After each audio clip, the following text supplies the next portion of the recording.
Bismillahirrahmanirrahim. Assalamualaikum warahmatullahi wabarakatuh. Alhamdulillahi wa kafa. Wassalatu wassalamu ala rasulihil mustafa wa ala alihi wa sahbihi wa man iqtafa, amma ba'd. Kita panjatkan puja dan puji syukur kehadirat Allah Tabaraka wa ta'ala.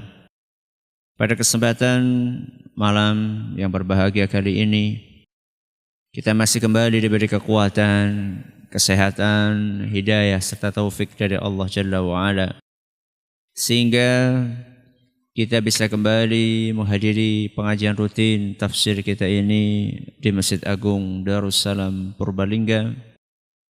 Kita berharap semoga Allah Jalla wa'ala berkenan untuk melimpahkan kepada kita semuanya ilmu yang bermanfaat, sehingga bisa kita amalkan sebagai bekal untuk menghadap kepada Allah Subhanahu wa ta'ala. Amin ya rabbal alamin.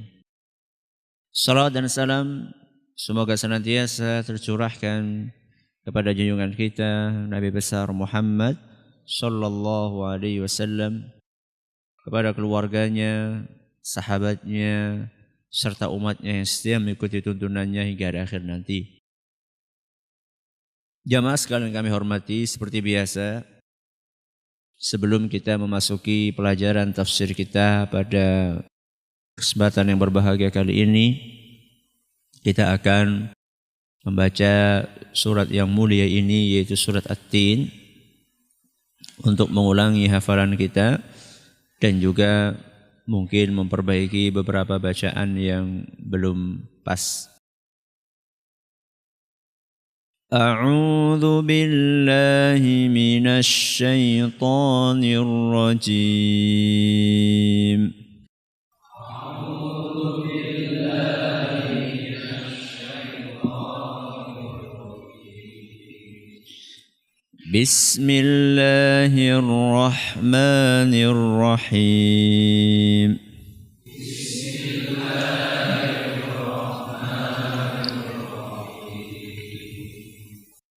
Wat-tini waz-zaitun.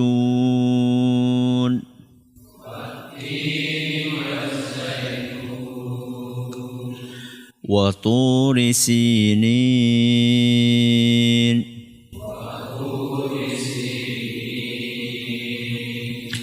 Wa hadzal baladil amin.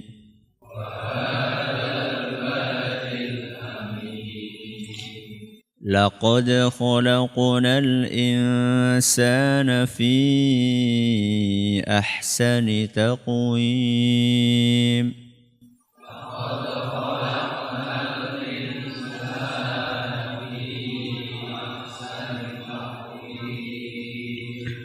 Thumma radadnahu asfala safilin.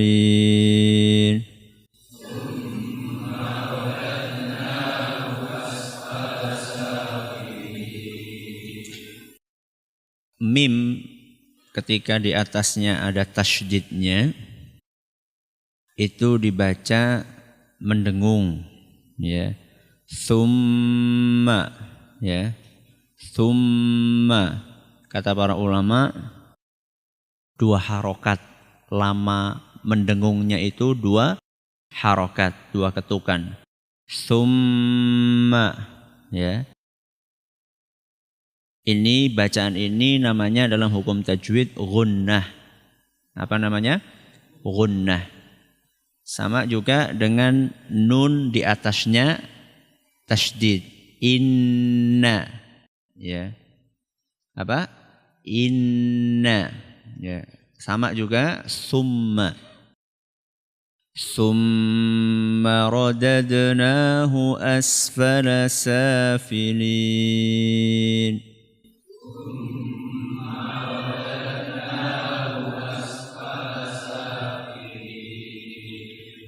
إلا الذين آمنوا وعملوا وعملوا الصالحات فلهم أجر غير ممنون.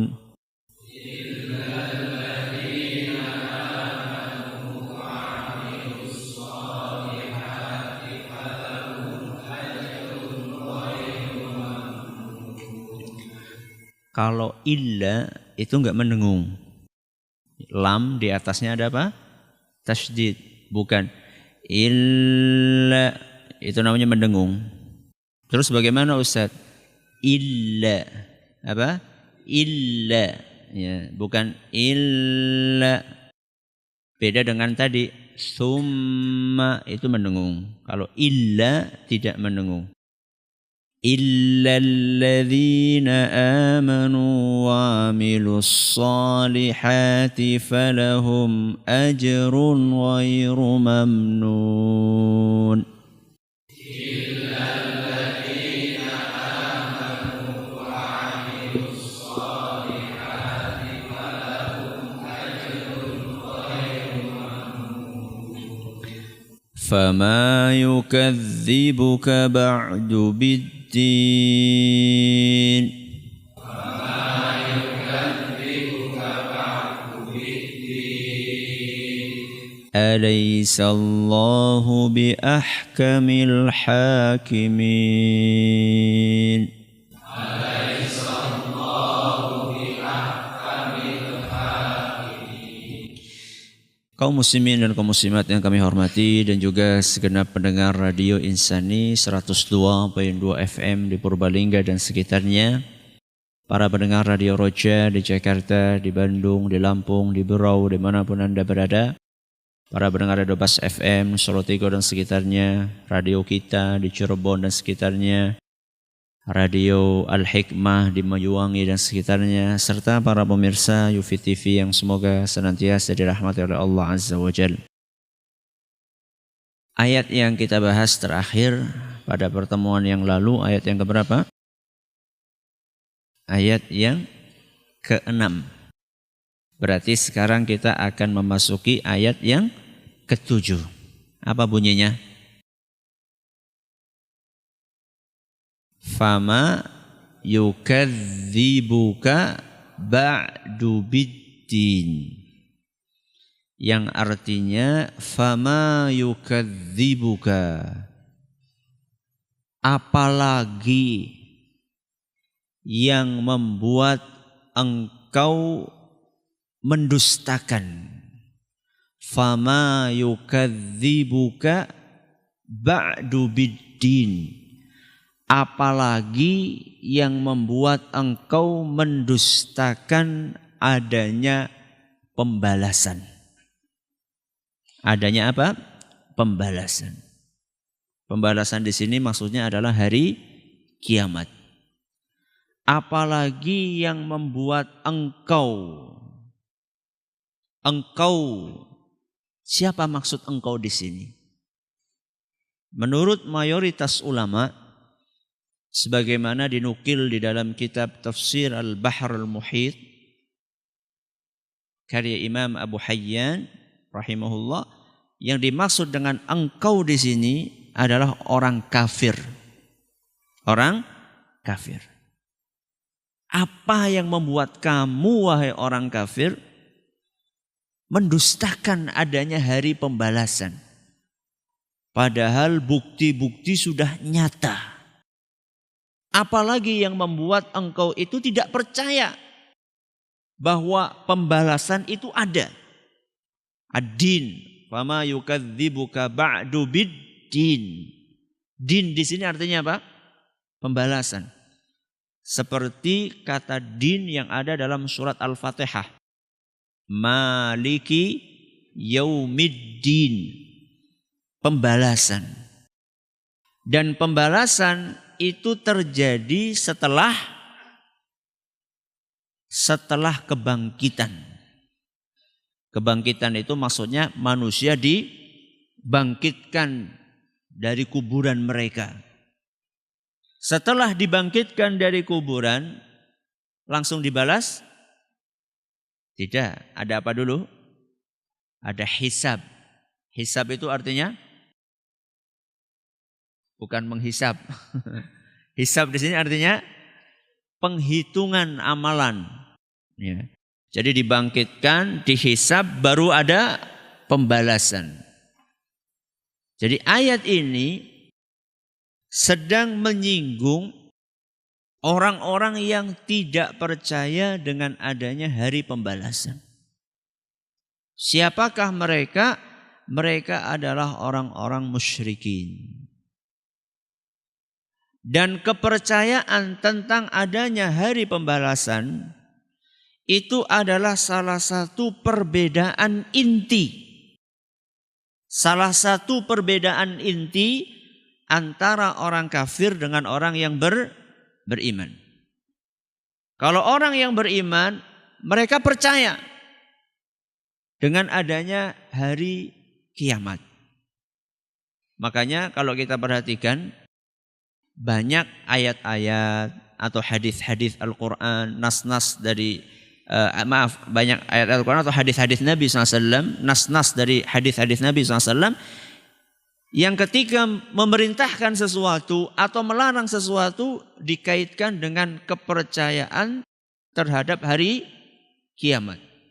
Saya bawakan satu hadis yang diriwayatkan oleh Imam Bukhari dan Muslim, yang di situ Nabi SAW memerintahkan sesuatu atau melarang sesuatu dan dikaitkan dengan keimanan kepada Allah dan hari akhir. Saya bacakan hadisnya. Beliau SAW bersabda, "Man kana yu'minu billahi wal yawmil akhir fala yu'zi jarahu." Barang siapa yang beriman kepada Allah dan hari akhir. Digandeng antara dua keimanan. Apa yang pertama? Iman kepada Allah dan hari akhir. Fala yu'zi jarahu. Jangan dia menyakiti tetangganya. Berarti di sini Nabi SAW melarang kita untuk menyakiti siapa? Tetangga. Dan Nabi ingatkan bahwa kalau kalian benar-benar beriman dengan Allah dan hari akhir, jangan sakiti tetangga. Satu. Nabi SAW melanjutkan sabdanya, "Wa man kana yu'minu billahi wal yaumil akhir falyukrim dhaifahu." Barang siapa yang beriman kepada Allah dan hari akhir, hendaklah dia memuliakan tamunya. Berarti kita disuruh memuliakan tamu. Sebelum kita disuruh memuliakan tamu, diingatkan, kalian itu percaya enggak sama Allah dan hari akhir? Yang ketiga, Nabi melanjutkan, "Wa man kana yu'minu billahi wal yaumil akhir."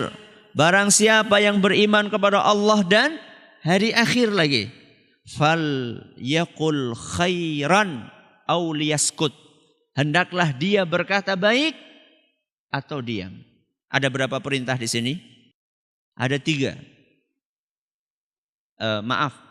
Ada 2 perintah, 1 larangan. Yang pertama larangan untuk menyakiti tetangga. Yang kedua, perintah untuk menghormati tamu. Yang ketiga, perintah untuk berkata baik atau diam.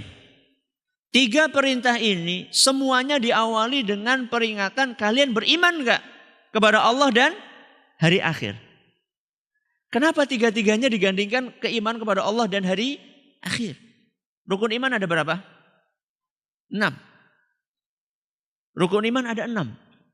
Kenapa bolak-balik yang disebutkan iman kepada Allah dan hari akhir? Beriman kepada hari akhir, rukun iman nomor berapa? Nomor 5. Berarti kan enggak disebutkan rukun iman nomor 2, 3, 4, 6. 3 perintah dan larangan deret-deret kayak gini yang disebutkan iman kepada Allah dan hari akhir. Kenapa hari akhir? Kenapa bukan iman kepada nomor 2? Nomor 2, iman kepada apa? Malaikat.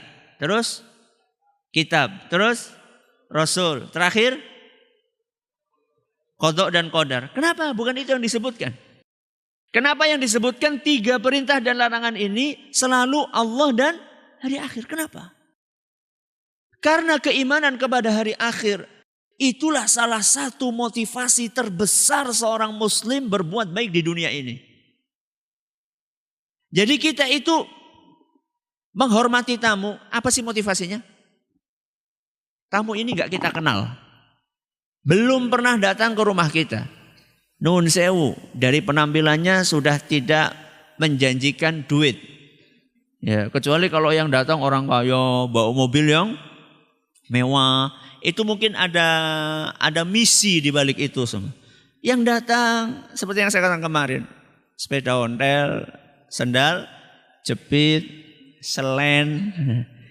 Itu motivasinya apa coba? Apa yang mendorong kita menghormati tamu itu? Kita butuh duit dia, dari penampilannya sudah hopeless. Sudah apa ya? Ya apa ya? Tidak ada harapan lah ya. Mau bawa duit masa orang kayak gini? Padahal belum tentu ya. Kadang-kadang orang kayak gitu bawa tas kresek jebule isinya apa? Mungkin saja, mungkin. Cuman kan kita menilai dari, oh ini kayaknya. Apa yang mendorong kita untuk menghormati dia? Kalau bukan karena kita percaya adanya hari kiamat. Dan pada hari kiamat itu kita akan mendapatkan balasan. Makanya salah satu yang membedakan orang beriman dengan tidak adalah orang yang beriman percaya tentang hari akhirat.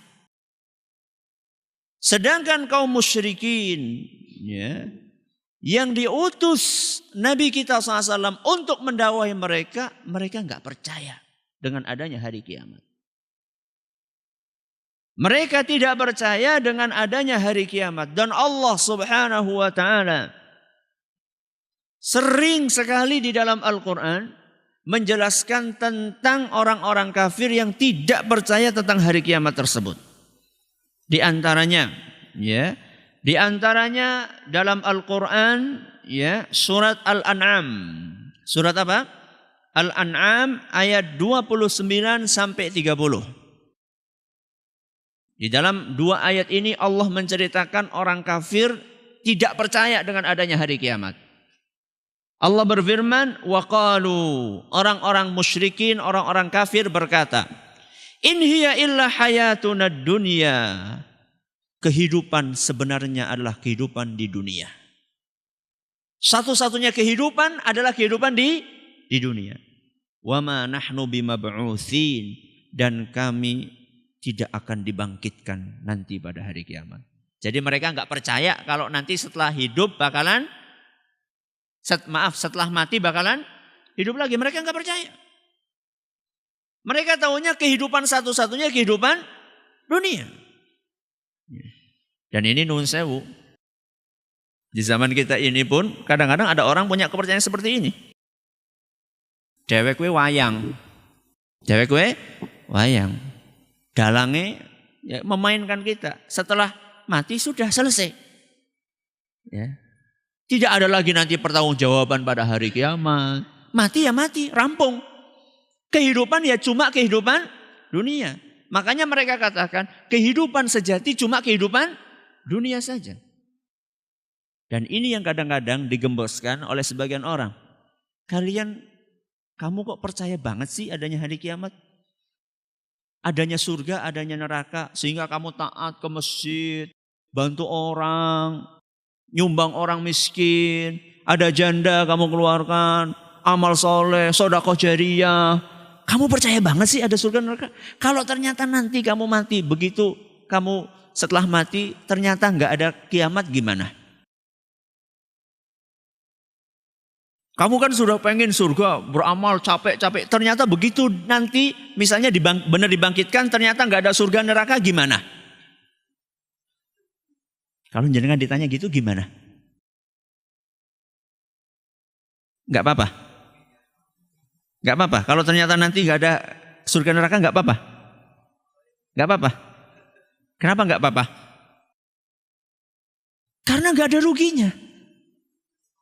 Apa sih ruginya kita berbuat baik sama orang lain? Minimal ya. Kalau ini cuma kalau ya. Dan kita yakin bukan 100%. 1000% kurang. Ya kita yakin seyakin-yakinnya. Ya, 1000%, 100%, 1.000.000%. Bahwa surga dan neraka ada. Toh kalaupun ternyata tidak ada. Apa ruginya kita berbuat baik ketika semasa kita hidup? Ruginya apa? Ya, gak ada ruginya. Minimal kita mendapatkan nama yang baik, minimal. Dan itu gak ada apa-apanya dibandingkan dengan balasan Allah di surga. Dan memang surga itu ada. Nah, sekarang kita balik bertanya kepada orang itu. Yang tadi tanya kepada kita. Enggak, ini orang surga neraka terus kepriwe. Kita balik tanya kepada dia. Yang tidak peduli, yang gak mau sholat. Yang gak mau zakat. Yang pikirannya kurdunya tok. Warisan dapat dari orang tua. Yang dipikir cuma bagaimana saya bisa mendapatkan duit sebanyak-banyaknya dari warisan itu.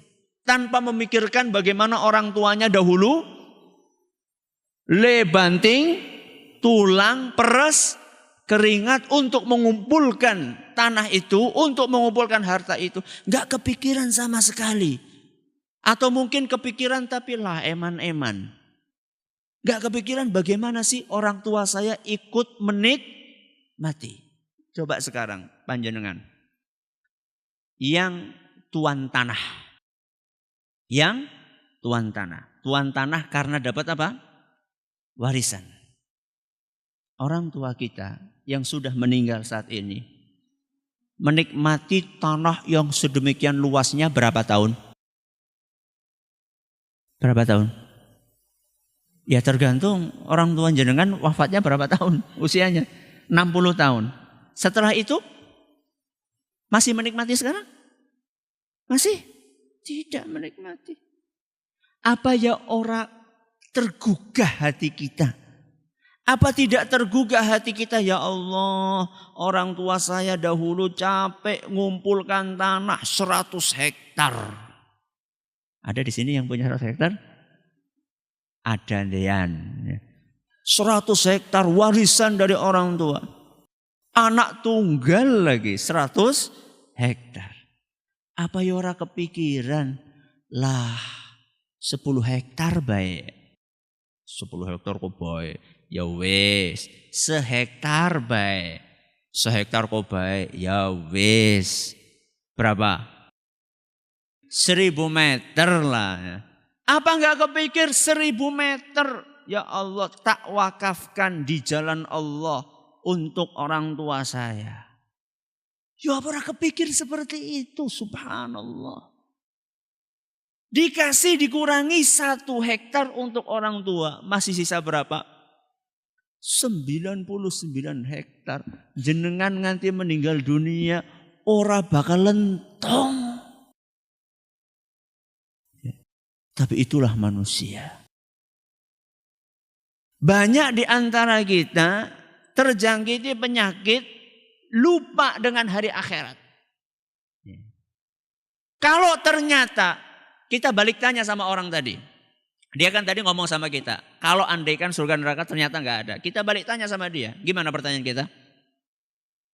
Andaikan surga dan neraka benar-benar ada. Kamu mau apa? Dan itulah yang terjadi. Jadi tadi ayat surat apa tadi? Al-An'am ayat 29. Ayat 29 bercerita tentang omongan orang-orang kafir yang tidak percaya tentang adanya hari kebangkitan. Mereka katakan hidup cuma di dunia saja. Kami gak akan dibangkitkan. Apa yang terjadi? Di ayat yang ke-30 Allah menceritakan. Walau tara idh wuqifu ala rabbihim. Wahai Muhammad. Andaikan nanti pada hari kiamat engkau menyaksikan apa yang terjadi kepada mereka. Idh wuqifu ala rabbihim. Ketika mereka dihadapkan di hadapan Allah subhanahu wa ta'ala. Pada hari kiamat nanti ternyata mereka dibangkitkan sama Allah. Kemudian dihadapkan. Disuruh menghadap kepada Allah subhanahu wa ta'ala. Kemudian Allah berkata, Qala alaysa hadha bilhaq. Wahai fulan. Betul kan ada kebangkitan? Betul kan ada kebangkitan? Ditanya sama Allah subhanahu wa ta'ala orang kafir tersebut. Qalu bala wa rabbina. Iya wahai Rabbi. Mau apa coba saat itu? Mau minta pulang? No way. Gak ada lagi. Qalu bala wa rabbina. Iya wahai Rabbi, memang betul-betul ada. Apa kata Allah Subhanahu wa taala? Qala, Allah berfirman, fadzuqul adzaba bima kuntum takfurun. Allah katakan kepada mereka, rasakan azab. Karena dulu kalian tidak percaya adanya hari kebangkitan. Sudah. Gak ada negosiasi saat itu. Adanya sudah rasakan azab. Ustaz, masa sih mereka tidak dikasih kesempatan? Kenapa gak dikasih kesempatan? Kenapa gak dikasih kesempatan? Mereka kan minta. Diceritakan dalam ayat Al-Quran itu mereka berteriak-teriak dalam Al-Quran. Wahum yastarikhuna fiha. Mereka berteriak-teriak dalam neraka. Minta, memohon, memelas supaya dikembalikan. Kenapa gak dikembalikan sama Allah? Kenapa kira-kira? Kalau dikembalikan, bali maning. Bali maning apa? Kayak kue maning. Ya, akan kayak gitu lagi. Makanya nggak ada manfaatnya dikembalikan ke dunia. Apalagi ya, Allah itu tidak menerima permintaan mereka. Karena Allah Subhanahu wa ta'ala sudah berkali-kali menjelaskan kepada mereka bukti-bukti yang nyata tentang adanya hari kebangkitan. Jadi Allah itu sudah gamblang banget, sudah jelas banget di dalam Al-Quran menerangkan kepada mereka. Ini loh buktinya kalau kalian nanti akan dibangkitkan. Sekarang saya tanya, hari kebangkitan itu sudah terjadi apa belum? Belum. Gimana kita percaya? Karena ada buktinya. Buktinya apa? Kita akan baca sekarang. Satu. Ya.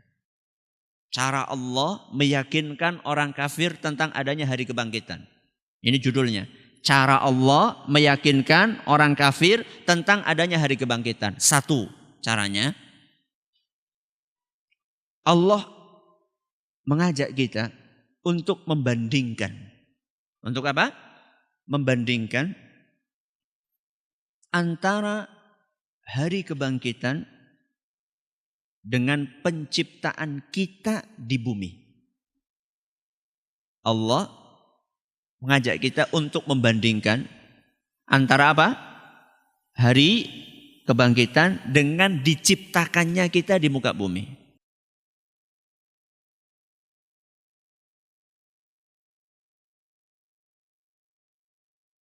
Siapa yang hari ini lahir?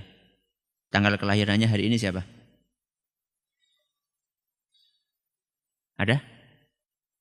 Sekarang tanggal berapa? 7 Oktober. Siapa yang kelahirannya tanggal 7 Oktober? Enggak ada? Enggak ada? Subhanallah. Yang kelahirannya kemarin? Tanggal berapa? 7. Tanggal 7 Oktober atau 6 Oktober? Berapa? 7. Tahun berapa? Berapa? 62. Masya Allah. 7 Oktober 62. Saya tanya sama panjenengan. 7 Oktober 62. Sebelum tanggal itu panjenengan ada nggak di muka bumi? Nggak ada kan ya? Nggak ada. Berarti panjenengan sebelum ada tidak ada. Sebelum ada tidak ada. Kita semuanya ada di muka bumi, sebelumnya tidak ada. Kira-kira Allah mampu enggak untuk membuat kita ada kembali setelah sebelumnya ada? Mampu enggak? Sangat gampang. Lawang kita ini sebelumnya enggak ada. Kemudian Allah bikin kita jadi ada. Itu saja gampang, apalagi mengembalikan sesuatu yang pernah ada. Konon diceritakan, ada seorang musyrik Quraisy datang kepada Nabi kita Muhammad sallallahu alaihi wasallam sambil membawa tulang. Dan tulang yang dia bawa itu tulang yang sudah rapuh, yang sudah lapuk. Kemudian dia bawa tulang itu di depan Nabi kita Muhammad SAW. Tulang yang sudah lapuk itu dia apa? Dia remes sampai hancur. Dia remes. Terus dia ngomong, Muhammad, kamu katakan Tuhan kamu bisa menghidupkan tulang ini? Subhanallah. Saking tidak apa? Percayanya. Kalau sekarang lebih sulit lagi. Pesawat jatuh ke laut. Terus hilang semuanya. Mungkin ada yang dimakan oleh ikan. Setelah itu ikannya ditangkap sama nelayan. Iya kan? Terus sama nelayan dipotong-potong, terus digoreng. Terus dimakan sama manusia. Maaf, setelah itu dia buang air besar di lele. Kolam apa? Lele. Kemudian maaf, kuning-kuningnya tadi dimakan sama lele. Setelah itu lelenya dimakan sama manusia. Lebih sulit mana? Apa Allah Subhanahu wa ta'ala tidak mampu? Begitu ada orang musyrik tadi, bawa apa tadi orang musyriknya? Tulang sudah rapuh, diperes, diremes ya, diremes sampai hancur. Kemudian dia mengatakan kepada Nabi kita SAW, Muhammad, Tuhan kamu bisa ini membangkitkan, menghidupkan ini. Turunlah firman Allah Subhanahu wa ta'ala dalam surat Yasin. Surat apa? Yasin. Yang hafal surat Yasin, ya.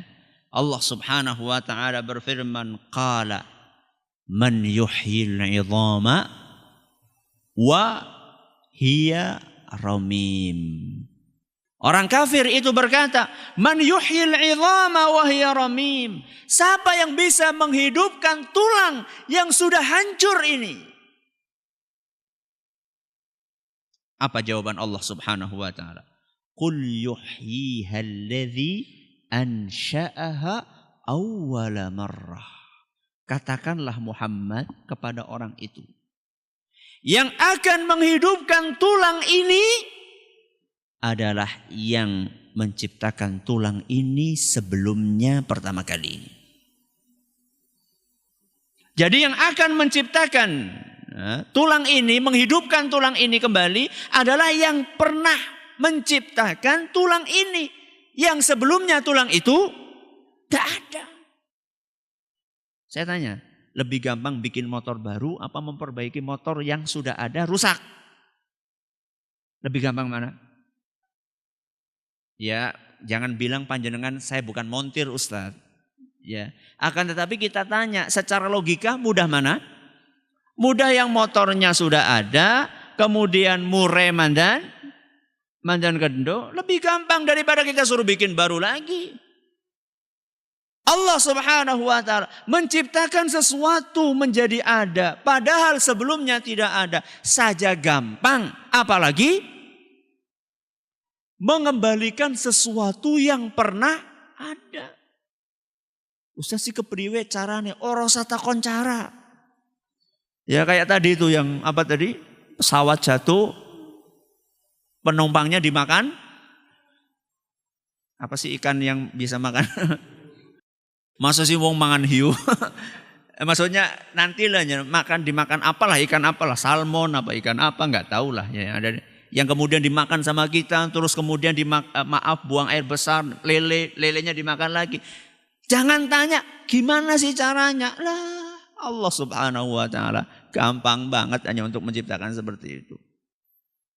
Lawang Allah Subhanahu wa ta'ala menciptakan dinosaurus kalau ada.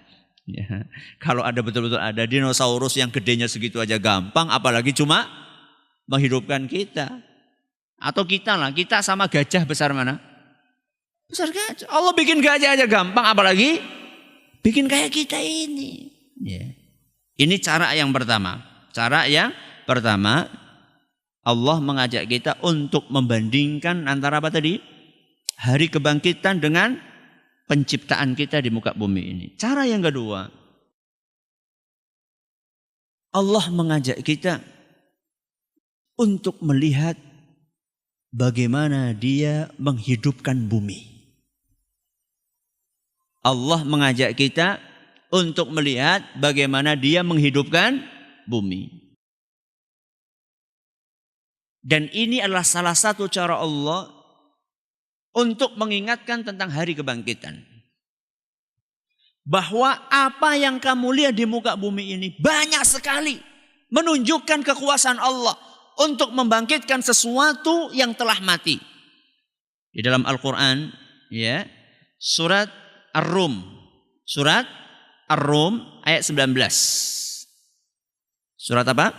Ar-Rum ayat 19. Allah berfirman, yukhrijul hayya minal mayyiti. Allah itu mengeluarkan yang hidup dari yang mati. Mengeluarkan yang hidup dari yang mati. Wa yukhrijul mayyita minal hayyi. Dan mengeluarkan yang mati dari yang hidup. Saya akan jelaskan. Yukhrijul hayya minal mayyiti. Allah itu kuasa untuk menghidupkan, untuk mengeluarkan yang hidup dari yang mati. Contohnya apa? Mengeluarkan yang hidup dari yang mati. Contohnya ayam. Contohnya apa? Ayam. Ayam hidup apa enggak? Hidup. Keluarnya dari mana? Telur. Telur hidup apa mati? Mati. Kalau telur hidup bisa melaku dewek. Ya mau arep digoreng melaku gitu. Telur itu mati. Bagaimana dari yang mati ini bisa keluar sesuatu yang hidup? Contoh yang lain apa lagi? Petani. Apa? Padi. Keluar dari apa? Biji. Biji mati apa hidup? Mati. Ditaruh di tanah terus hidup. Padi hidup apa mati? Hidup. Dari sesuatu yang mati Allah keluarkan sesuatu yang hidup. Apalagi? Bit pelem. Tubuhnya dari apa? Pelok. Pelok mati apa hidup? Mati. Ditaruh di tanah terus hidup. Apalagi? Hah? Ya jangan bilang kedondong pada bayi, itu pelok semuanya. Contoh yang lain disebut oleh para ulama adalah orang kafir kemudian beriman. Orang kafir kemudian apa? Beriman. Orang kafir itu mati. Mati apanya? Hatinya. Kemudian Allah hidupkan hatinya yang mati itu menjadi beriman. Sehingga dia menjadi orang yang hidup. Ini adalah contoh yang pertama. Yukhrijul hayya minal mayyiti. Menghidupkan, mengeluarkan yang hidup dari yang mati. Yang kedua, wa yukhrijul mayyita minal hayyi. Dan Allah Subhanahu wa taala mengeluarkan yang mati dari yang hidup. Kalau tadi mengeluarkan yang hidup dari yang mati. Sekarang mengeluarkan yang mati dari yang hidup. Contohnya ayam lagi. Iya, kebalikan yang tadi. Gampang sekali, tinggal dibalik saja. Kalau tadi telur keluar ayam. Sekarang ayam mengeluarkan telur. Iya enggak? Ya, kalau tadi batang padi keluar dari benih. Sekarang padi mengeluarkan benih lagi. Terus apa tadi? Pohon pelem mengeluarkan pelem, buah. Buah itu mati apa hidup? Mati. Kemudian contohnya kalau yang orang kafir jadi orang beriman, ini apa? Orang beriman murtad. Na'udzubillahi min dzalik. Wis urip mati. Apanya yang mati? Hatinya. Jadi ini Allah kasih contoh tentang apa yang bisa dilihat di kelilingnya. Kemudian Allah katakan nanti wa yuhyil ardha ba'da mautiha, dan Allah juga yang menghidupkan bumi setelah mati. Kata para ulama, bumi setelah mati itu maksudnya adalah tanah yang tandus gersang kemudian turun hujan. Apa yang terjadi? Tumbuh. Rumput, buah, semak-semak, semuanya tumbuh. Padahal sebelumnya tidak ada kehidupan. Allah bikin itu semuanya hidup. Allah hidupkan sesuatu yang mati. Kemudian Allah tutup ayatnya, wa kadzalika tukhrajun. Kalian nanti seperti itu ketika dibangkitkan dari kuburan. Gak sulit. Ya. Makanya kita pernah menyampaikan, saya lupa tafsir surat apa, bahwa nanti pada hari kiamat kuburan itu semuanya akan terbuka semuanya. Bus, semuanya akan terbuka. Ya. Semua kuburan yang ada di muka bumi ini akan terbuka semuanya dan akan bangkit semuanya. Bisa panjenengan bayangkan bagaimana kondisi saat itu. Ya. Maka wajar ketika Allah berfirman, "Fama yukadzibuka ba'du biddin." Alasan apa lagi yang membuat engkau tidak percaya tentang adanya hari kebangkitan? Ini yang dapat kami sampaikan pada kesempatan yang berbahagia kali ini. Terima kasih atas perhatiannya. Mohon maaf segala kurangannya. Mohon maaf nanti habis Isya tidak ada tanya jawab karena saya ada tamu. Subhanakallahumma wa bihamdika asyhadu an la ilaha illa anta astaghfiruka wa atubu ilaik. Assalamualaikum warahmatullahi. Jangan lupa untuk subscribe dan share bila kajian ini dirasa bermanfaat.